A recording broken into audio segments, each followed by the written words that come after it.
Hello everyone, this is Rahul Meena. Welcome you all in the official YouTube channel of अड्डा 24/7। दोस्तों, IBPS RRB GBO ये general banking officer की vacancy होती है जिसके अंदर स्केल 2 पर ये रिक्रूट करते हैं और इसमें एक्सपीरियंस आपका रिक्वायर्ड होता है। दोस्तों, जब आईबीपीएस ने अपना रिवाइज्ड कैलेंडर जो रिलीज किया है, इसमें डेट आपकी मेंशन करी गई है कि आपका एग्जामिनेशन बेसिकली कब होने वाला है। तो आपका एग्जामिनेशन होगा और आज के सेशन में दोस्तों हम लोग देखने वाले हैं कि इस एग्जाम का एग्जामिनेशन डेट क्या है, मेनली एग्जाम पैटर्न क्या है, एलिजिबिलिटी क्राइटेरिया क्या है और दोस्तों यहाँ पर सैलरी आपको कितनी मिलने वाली है। तो बिना किसी तरीके सेशन की शुरुआत करते हैं। इसके बाद भी दोस्तों अगर किसी भी तरह के आपके डाउट्स हो, क्वेरीज हो, तो इस वीडियो के कमेंट बॉक्स में आप जरूर से पूछ सकते हैं। दोस्तों, आईबीपीएस ने जो कैलेंडर रिलीज किया है आपका, है ना, उसमें आपको डेट प्रॉपरली देखने को मिल जाएगी कि सर हमारा एग्जामिनेशन कब होने वाला है। तो देखिए, जीबीओ की अगर हम बात कर लें तो दोस्तों एक सिंगल एग्जामिनेशन आपका होता है यहाँ पर, है ना, सिंगल एग्जामिनेशन होता है, एक ही एग्जामिनेशन इसके अंदर होता है, देन फिर इंटरव्यू होगा आपका। तो आपका एग्जामिनेशन दोस्तों 28 दिसंबर को है, 28 दिसंबर को आपका एग्जामिनेशन होने वाला है ये, ठीक है। अच्छा, तो डेट आपके सामने है। अब जो बच्चे नोटिफिकेशन का वेट करें तो भाई वो ना करें, क्योंकि आपके पास डेट है सामने की 28 दिसंबर 2025 को हमारा एग्जामिनेशन होगा जीबीओ का। क्लियर। अच्छा, स्केल 2 का जो हमारा एग्जामिनेशन है, इसके साथ साथ दोस्तों आपको पता होना चाहिए, जैसे अगर हम प्रीवियस 3 ईयर्स का एनालिसिस करें, 22 का, 23 का, 24 का, तो आपका जो नोटिफिकेशन है दोस्तों वो जून में आ जाता है। नोटिफिकेशन जून में आ जाता है, तो इस बार भी मोस्ट प्रोबेबली लग रहा है कि जून के अंदर आपका नोटिफिकेशन देखने को मिल जाएगा। हो सकता है कि कल आ जाए या फिर कुछ दिन बाद आ जाए, लेकिन नोटिफिकेशन दोस्तों आपका लग रहा है कि भाई जून के अंदर आपको देखने को मिल जाएगा, क्योंकि एग्जाम डेट तो आ चुकी है, तो नोटिफिकेशन वो रिलीज कर ही देंगे, है ना। चलिए, ये बात हो गई। उसके अलावा दोस्तों अगर अपन और दूसरी बात कर ले कि भाई इस एग्जाम का एग्जामिनेशन पैटर्न बेसिकली क्या है, राइट। तो नोटिफिकेशन का वेट तो ना करें, अपनी प्रिपरेशन में लग जाइए। अब जरा इसका एग्जामिनेशन पैटर्न अगर हम लोग समझ ले तो वो क्या है दोस्तों, आपको पता होना चाहिए कि जो हमारा ये स्केल 2 का जो रिक्रूटमेंट है जीबीओ का जनरल बैंकिंग ऑफिसर में, इसमें सिर्फ सिंगल एग्जामिनेशन है, जिसमें रीजनिंग सेक्शन, एक रीजनिंग सब्जेक्ट आपका रहेगा, हिंदी इंग्लिश दोनों में अवेलेबिलिटी होती है इसकी क्वेश्चंस की। तो 40 क्वेश्चंस, 50 मैक्सिमम मार्क्स यहाँ पर। वहीं पर दोस्तों कंप्यूटर नॉलेज की अगर बात कर ले तो 40 क्वेश्चंस, 20 मार्क्स आपको मिलते हैं। वहीं पर फाइनेंशियल अवेयरनेस की अगर बात की जाए तो 40 क्वेश्चंस, 40 मार्क्स आपको यहाँ पर मिलते हैं। वहीं पर अगर दोस्तों इंग्लिश लैंग्वेज की अगर बात की जाए तो 40 क्वेश्चंस, 40 मार्क्स, या फिर आप लोग हिंदी चूज कर सकते हैं। देखो, दोनों में से कोई भी एक, या तो हिंदी में आप प्रेफरेबल हिंदी को प्रेफर करेंगे या फिर इंग्लिश को प्रेफर करेंगे। हिंदी लैंग्वेज को भी आप देखें तो दोस्तों यहाँ पर 40 क्वेश्चंस, 40 मार्क्स आपके होंगे। और उसके बाद में quantitative aptitude and data interpretation, तो दोस्तों इसके 40 क्वेश्चंस और 50 मार्क्स आपके पास यहाँ पर होते हैं। आपको यहाँ पर कंपोजिट टाइम दोस्तों दिया जाता है कितना, 2 घंटे का। तो मतलब आप लोग सेक्शंस में स्विचिंग कर सकते हो, इधर से उधर, उधर से इधर। अच्छा, एक बात और यहाँ पर एक चीज मेंशन करी गई थी कि हो सकता है कि आईबीपीएस आपको सेपरेट टाइम ड्यूरेशन भी दे दे, लेकिन अभी तक ऐसा हुआ नहीं है, ठीक है। लेकिन मे बी पॉसिबल कि जैसे नया नोटिफिकेशन जो आएगा तो उसके अंदर या तो आपको इसी तरह का एग्जामिनेशन पैटर्न पूरा मिलेगा, जो कि ऑलमोस्ट ऐसा ही होता है, इतने सालों से देख रहे हैं हम लोग। और अगर कोई चेंज होता है तो हो सकता है कि चेंज आपको देखने को मिल जाए, है ना। तो ये चीजें हैं दोस्तों, लेकिन आपका एग्जाम पैटर्न ऑलमोस्ट ऐसा ही रहता है, मतलब जिसे प्रीवियस ईयर्स में आया हुआ है वो इसी तरह का एग्जामिनेशन पैटर्न आपको देखने को मिला है, ठीक है। चलो, इसके अलावा दोस्तों इसके बाद में आपको ये ध्यान रखना है कि यहाँ पर आपकी 1/4 मार्क्स, 1/4 मतलब कि 0.25 की दोस्तों यहाँ पर नेगेटिव मार्किंग भी होती है। मतलब आपको अपनी स्पीड के साथ साथ एक्यूरेसी का भी यहाँ पर ध्यान रखना है कि गलती आपको नहीं करनी मेनली, है ना। और इसके बाद में आपका इंटरव्यू कंडक्ट किया जाता है ना, फाइनल सिलेक्शन के लिए। अब दोस्तों यहाँ पर अप्लाई करने से पहले आपको एक बात जानना जरूरी है कि सर मैं एलिजिबल भी हूँ या फिर नहीं हूँ। एलिजिबिलिटी क्राइटेरिया बहुत मायने रखता है। तो एलिजिबिलिटी क्राइटेरिया में सबसे पहले नेशनलिटी, तो वो तो इंडियन सिटीजन। उसके अलावा दोस्तों एज लिमिट, तो एज लिमिट की अगर बात कर ले तो 21 से 32 साल आपकी एज लिमिट यहां पर मांगी गई है। कितने, 21 से 32 साल। और जिस मंथ में नोटिफिकेशन आता है दोस्तों, उस टाइम पर आपको डेट मेंशन की जाती है वहां पे कि भाई इस पर्टिकुलर डेट तक आपकी जो एज है वो इस रेंज में होना चाहिए, ना इससे कम ना इससे ज्यादा। और अगर आप किसी कैटेगरी में बिलोंग करते हैं तो आपको वहां पर एज रिलैक्सेशन भी मिलता है। जैसे SC/ST कैंडिडेट्स को 5 साल का, ओबीसी कैंडिडेट्स को 3 साल का, अगर पर्सन विथ बेंचमार्क डिसेबिलिटी है तो 10 ईयर्स का एज रिलैक्सेशन उनको मिलता है। और दोस्तों एक्स सर्विसमैन की अगर बात कर ले या फिर डिसेबल्ड एक्स सर्विसमैन है, तो actual period of service rendered in defence service plus 3 years, मतलब 8 years for disabled and 8 years for disabled ex-servicemen belonging to SC/ST, subject to a maximum age limit of 50 years, है ना। तो ये ध्यान रखें।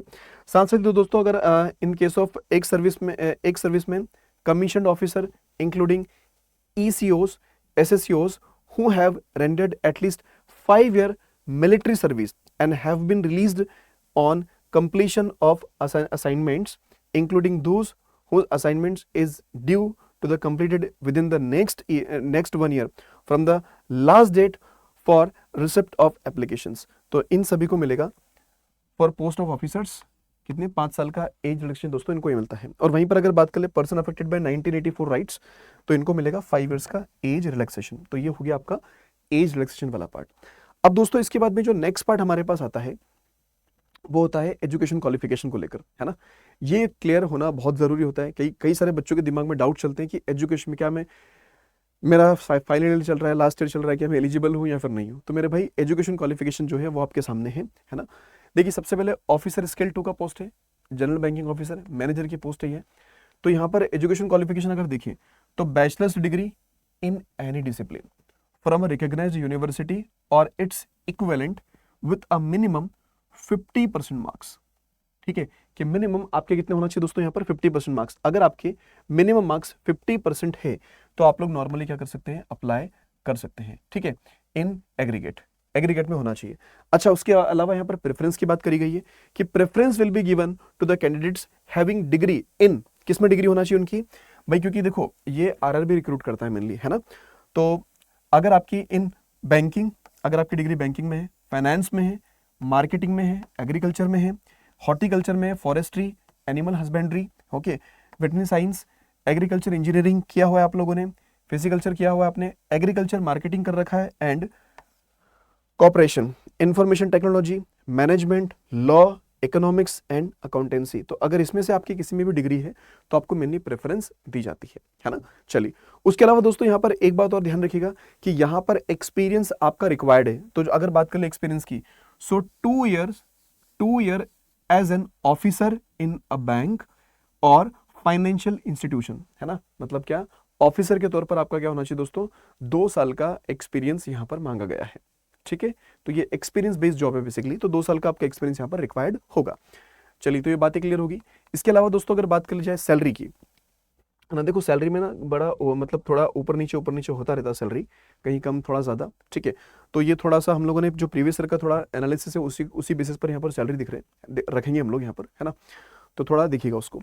तो दोस्तों सैलरी की अगर बात कर ले तो सैलरी, पर्क्स, अलाउंसेस काफ़ी बेस्ट है यहाँ पर। हर चीज़ आपको वो मिलती है जो एक तरह से ऑफिसर को मिलनी चाहिए, मैनेजर को बेसिकली जो चाहिए वो सब कुछ आपको प्रोवाइड किया जाता है यहाँ से, है ना। तो देखिए ये एक सैलरी स्ट्रक्चर है बेसिकली, है ना। सैलरी स्ट्रक्चर आपके सामने है दोस्तों। तो पे स्केल जो होता है मतलब 48,840 से लेके 85,920 तक का पे स्केल होता है इन आईबीपीएस के अंदर। तो बेसिक पे स्केल अगर आप जीबीओ के तौर पर ज्वाइन करेंगे तो 64,000 दोस्तों 820 आपका बेसिक पे रहता है मेनली, है ना। उसके अलावा यहाँ पर डीएन अलाउंसेस की अगर बात कर ले तो 14,634 अप्रॉक्स के आसपास आपको यहाँ पर आपका डीएन अलाउंस मिलता है। हाउस रेंट अलाउंस दोस्तों वेरी करता है, अब कहाँ पर आपकी पोस्टिंग होती है उसके अकॉर्डिंग, फिर भी अप्रॉक्सीमेटली मतलब ये अप्रॉक्स का डेटा ध्यान रखिएगा, है ना। ये सारा का सारा डेटा क्या है बेसिकली अप्रॉक्सीमेट इस रेंज में आपको सैलरी मतलब ये अलाउंसेस मिलते हैं। स्पेशल अलाउंसेस दोस्तों आपके 21,000 के ऊपर हो जाते हैं पर मंथ के, और डीए एंड स्पेशल अलाउंसेस की अगर बात करें तो 2,000 से ऊपर के आपके पर मंथ के अलाउंसेस हो जाते हैं।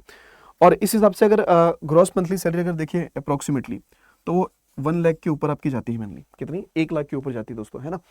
और इसके अलावा अगर बात कर ले हम लोग कुछ डिडक्शन वगैरह की, इसके अलावा भी दोस्तों कुछ डिडक्शंस वगैरह यहाँ पर लगते हैं, टैक्सेस वगैरह लगते हैं, है ना, और भी अलग अलग तरह के कुछ डिडक्शंस मेनली होते हैं। तो आपकी जो सैलरी है वो मतलब 80 से 86, 87 या फिर 90 की रेंज में आपकी जाती है सैलरी, मतलब तो एक अच्छी हैंडसम सैलरी है।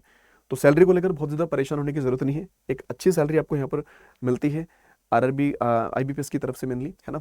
तो उसके लिए बहुत ज़्यादा परेशान नहीं हो रहा है। इसके साथ साथ ही कई सारे आपको अलाउंसेस भी यहाँ पर प्रोवाइड किए जाते हैं, कई सारे पर्क्स आपको मिलते हैं, जैसे स्पेशल अलाउंसेस है, DRS allowances, house rent allowances है, लोकेशन अलाउंस हो गया, लर्निंग अलाउंस हो गया, सिटी कंपनी अलाउंस हो गया आपके पास में, कन्वीनियंस अलाउंस हो गया, लीव ट्रेवल अलाउंस हो गया, मेडिकल अलाउंसेस हो गए, इंटरटेनमेंट अलाउंस हो गया, न्यूज़पेपर अलाउंस हो गए, लीव अलाउंस हो गए, एंड ये तो इससे ये डिडक्शन वाला पार्ट है जो आपका कटता है मेनली, है ना। तो इतने सारे अलाउंसेस के साथ ही डिडक्शन वाला पार्ट भी है ना। तो सैलरी दोस्तों आपकी अच्छी खासी बनती है, मतलब वही कि 80 से ऊपर मतलब 90 की रेंज में आपकी बनती है, थोड़ा बहुत डिफर कर सकती है इसी रेंज में, है ना। ठीक है, चलिए, सो आई थिंक सारी बातें आपको क्लियर होगी, है ना। अब दोस्तों सिर्फ आती है आपकी बात प्रिपरेशन को लेकर। तो दिसंबर में एग्जामिनेशन, इसका मतलब ये नहीं कि हम अभी से अपनी प्रिपरेशन स्टार्ट ना करें, क्योंकि अगर हमें वाकई में इस एग्जाम को फर्स्ट अटेम्प्ट में क्लियर करना है तो हमें प्रिपरेशन में लग जाना चाहिए अभी से। ठीक है, तो बिना किसी देरी के आप प्रिपरेशन में लग जाइए। अब दोस्तों इतनी सी चीज़ें हैं कि स्टेप बाय स्टेप आगे बढ़ते चलिए। आपने सारे सब्जेक्ट्स देख लिए हैं, है ना, एग्जाम पैटर्न आपने समझ लिया है। अब आपको थोड़ा सिलेबस पर काम करके बस अपनी प्रिपरेशन को धीरे धीरे करके आप लग जाइए, लगे रहिए इसके अंदर, है ना, आराम से आपका क्लियर हो जाएगा। क्योंकि आपको एग्जाम निकलने के बाद में अपना इंटरव्यू के लिए भी प्रिपेयर करना, तो उसको भी आप लोग अभी से थोड़ा थोड़ा प्रिपेयर हल्के फुल्के करते चलिए। अब प्रिपरेशन के लिए आपके पास हमेशा दो ऑप्शन होते हैं कि सर मैं तो या तो सेल्फ स्टडी करूंगा तो अच्छी बात है, या फिर मैं किसी कोचिंग इंस्टीट्यूट के साथ अपनी प्रिपरेशन को स्टार्ट कर सकता हूं। तो सेल्फ स्टडी के साथ करेंगे दोस्तों तो अड्डा 24/7 का यूट्यूब प्लेटफॉर्म आपके लिए, और एप्लीकेशन ऐप को जरूर से आप डाउनलोड कर लें, तो वहां पर काफी सारा फ्री कंटेंट आपको मिल जाएगा अपनी प्रिपरेशन के लिए। बात आती है दोस्तों पेड कोर्सेज के साथ में, तो आप लोग अड्डा 24/7 के साथ जुड़ सकते हैं, है ना। यहाँ पर कई सारे बैचेस आपके लिए ऑफर करे गए, और अगर आप मल्टीपल एग्जाम्स और भी टारगेट करना चाहते हैं, जैसे आरबीआई का एग्जामिनेशन अगर आपको देना है, सेबी का आपको एग्जामिनेशन देना है, आईआरडी का आपको एग्जामिनेशन देना है ना, या फिर पीएफआरडी का आपको एग्जामिनेशन देना है, आईआरडी का एग्जामिनेशन अगर आप देना चाहें, नाबार्ड का देना चाहें, तो उसके लिए आप एनरोल कर सकते हो बैंक महापेक प्लस में, क्योंकि इसमें मल्टीपल एग्जाम्स कवर्ड हैं, है ना। तो आप इसमें एनरोल कर सकते हो, या फिर आप लोग अगर सिर्फ जीबीओ का अलग से पर्टिकुलर बैच ज्वाइन करना चाहते हो, तो दोस्तों वो फैसिलिटी भी हम लोगों के पास है। अब इन बैचेस में एनरोलमेंट के लिए आपको रेफरल कोड यूज करना होता है Y710 to get maximum discount. अब देखिए, अगर आपको दूसरे बैचेस में अगर एनरोल करना है तो जरा वो दिखा दे, 1 minute, just a minute, I think ये फ्रीज हो गया है ना। ओके, ठीक है। तो देखिए आप लोग क्या करेंगे दोस्तों, सबसे पहले आप लोग विजिट करेंगे अड्डा 24/7 की वेबसाइट पर, है ना। आपने इस तरह से लिखना है यहाँ पे अड्डा 247, विजिट करिए, फर्स्ट लिंक पर क्लिक करिए। यहाँ जो इंटरफेस मिलेगा आपको, आप जाएंगे इधर ऑल कोर्सेज में, लेफ्ट हैंड साइड को स्क्रॉल डाउन करिएगा और यहाँ नजर आएगा रेगुलेटरी बॉडीज इन एसओ, है ना। यहाँ पर क्लिक करने के बाद आपको कई सारे बैचेस नजर आएंगे, तो आप अपनी सहूलियत के हिसाब से जिस किसी बैच में एनरोल करना चाहे वो आप कर सकते हो दोस्तों, ठीक है। यहीं पे अगर आप जाओगे ये IBPS RRB एसओ, तो जब इस पर क्लिक करेंगे दोस्तों हम लोग, है ना, तो यहाँ पर आपको आपके अलग अलग बैचेस मिल जाएंगे, है ना। यहाँ पर आप लोग जब इसको स्क्रॉल डाउन करेंगे तो आपके पास अलग अलग बैचेस आपको यहाँ पर मिल जाएंगे, आप इनमें से एनरोल कर सकते हैं, ठीक है। या फिर आपके लिए बेस्ट ऑप्शन क्या बन जाता है दोस्तों, कि हम रेगुलेटरी बॉडीज पर गए और यहाँ पर जितने भी एग्जामिनेशन हमारे पास नजर आ रहे हैं, ठीक है, इसी में हम लोग किस में एनरोल करने हैं अपने, इसमें कहाँ पर एनरोल कर सकते हैं हम लोग, महापेक्स में एनरोल कर लें। किसमें, महापेक्स में। तो महापेक्स में एनरोलमेंट में क्या होता है कि मल्टीपल एग्जाम कवर कर सकते हैं, तो आप लोग रेगुलेटरी बॉडीज का महापेक ले सकते हैं, जिसके अंदर RBI, SEBI, NABARD, GBO, SO सारे एग्जामिनेशन से। तो आप जाएंगे बाय नाउ पर, और दोस्तों यहाँ पर एक रेफरल कोड एंटर करना होगा, that referral code must be Y और 710, ठीक है, Y710 अप्लाई कर दीजिएगा। तो जैसे अप्लाई करेंगे दोस्तों, ये काफ़ी ज़्यादा डिस्काउंट के साथ ये पूरा का पूरा पैकेज आपको मिल जाएगा, इसके अंदर सारे के सारे एग्जामिनेशन कवर्ड है। रेफरल कोड का विशेष तौर पर ध्यान रखें कि आपको Y710 यूज़ करना है फॉर मैक्सिमम डिस्काउंट्स। तो आज के लिए इतनी ही दोस्तों, मिलेंगे फिर अगले सेशन में। Thank you so much for joining this session and bye bye, take care. किसी भी तरह के डाउट्स हो कमेंट बॉक्स में ज़रूर से बताइएगा।